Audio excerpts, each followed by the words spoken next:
1,00,000 మంది శివభక్తులతో కలిసి మహారుద్రాక్ష పూజలో పాల్గొనండి. వెంటనే కాల్ చేసి మీ పేరును నమోదు చేసుకోండి. నమస్తే, welcome back to Suman TV. Present మనతో పాటున్నారు అనలిస్ట్ మందర కృష్ణారెడ్డి గారు. నమస్తే సార్. నమస్తే అమ్మా.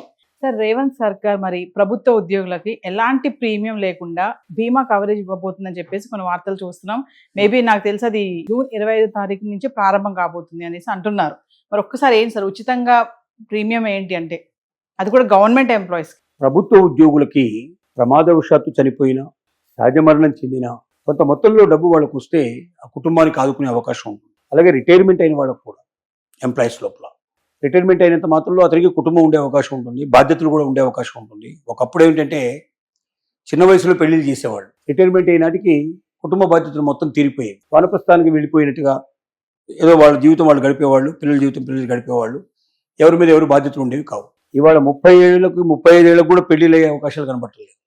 అంటే వాడు ఏ 35లోనో 40లో పెళ్లి చేసుకుంటే వాళ్ళు తిరిగి వాళ్ళ పిల్లలు పుడితే బాధ్యతలన్నీ పెరుగుతూ ఉంటాయి.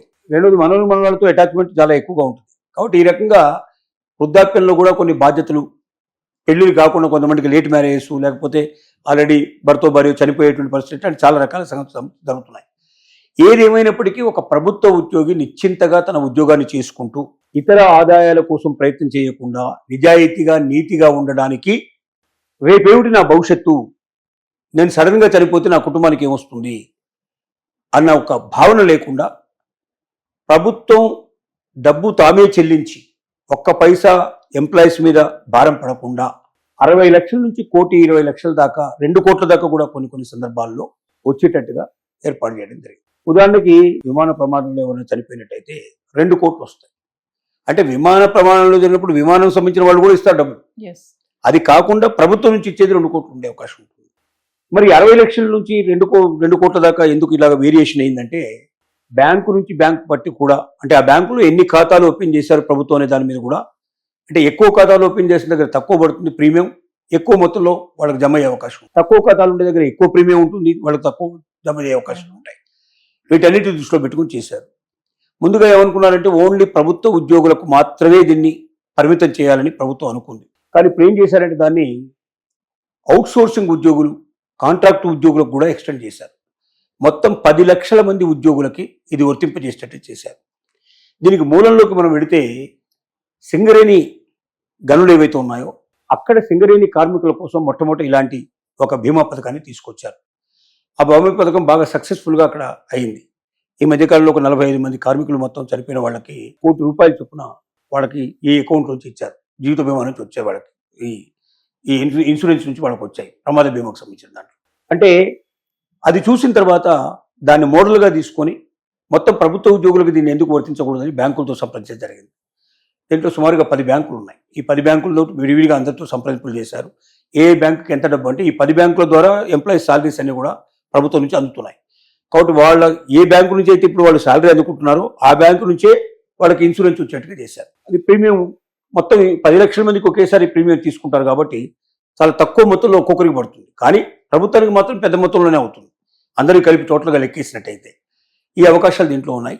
ఈ ప్రమాద బీమా లోపల సహజ మరణం చెందితే ఎంత ఇవ్వాలి, ప్రమాద బీమా ఎంత ఇవ్వాలి అనేది దీంట్లో రకరకాలుగా ఉన్నాయి.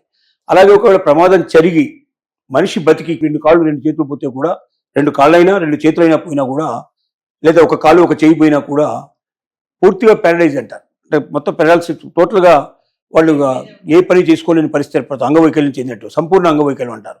సంపూర్ణ అంగవైకల్యం కూడా ఈక్వల్ టు మొత్తం ప్రమాదానికి ఎంత వస్తుందో అంత అమౌంట్ రావాల్సిన అవసరం ఉంటుంది.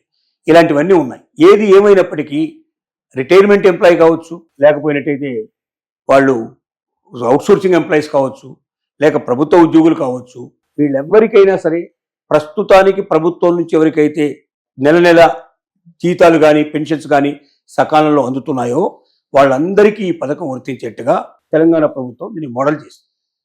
దీని ప్రకారంగా ఇవాళ రేపు అతి తొందరగా ఈ ఓపెన్ చేసే అవకాశం ఉంది. ముఖ్యమంత్రి చేతుల మీదుగా ఇది ఇనాగ్రేషన్ చేయబడుతోంది.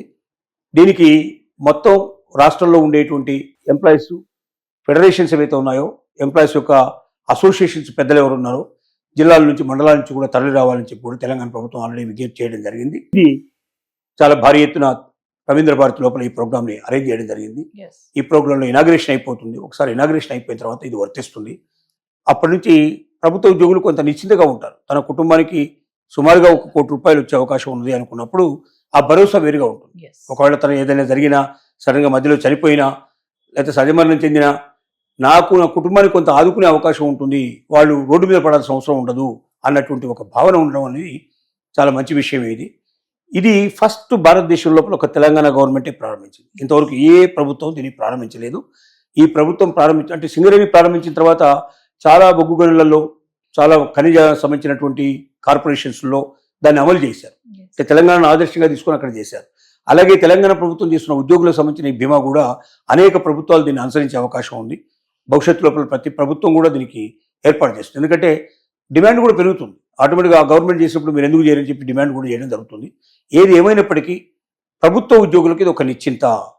ఇకనైనా ప్రభుత్వం ఇంతగా తమ గురించి ఆలోచిస్తూ తమ తదనంతరం కూడా తమ సహజ మరణం చెందినా లేకపోతే ఏదైనా ప్రమాదంలో మరణించిన 60 లక్షల నుంచి ₹1 కోటి, ₹1,20,00,000, ₹2 కోట్ల దాకా కూడా వచ్చే అవకాశాన్ని కల్పించినప్పుడు ప్రభుత్వ ఉద్యోగులు పక్కచూపులు చూడకుండా ప్రజలకు సరైన సేవలు అందిస్తూ వేరే ఏ రకమైన లంచాలు కానీ అట్లాంటి వాటి కానీ మానేసేసి వారు కూడా ప్రభుత్వ చిత్తశుద్ధిని కూడా అర్థం చేసుకొని ప్రజలకు మరింత చేరువై తమ యొక్క ఏవైతే వాళ్ళు ఇస్తున్నటువంటి సేవలు ఉన్నాయో వాటిని అందిస్తే అది వాళ్లకు మంచిది, ప్రజలకు కూడా మేలు చేసినట్టు అవుతుంది అనేది మన విజ్ఞప్తి. Yes thank you.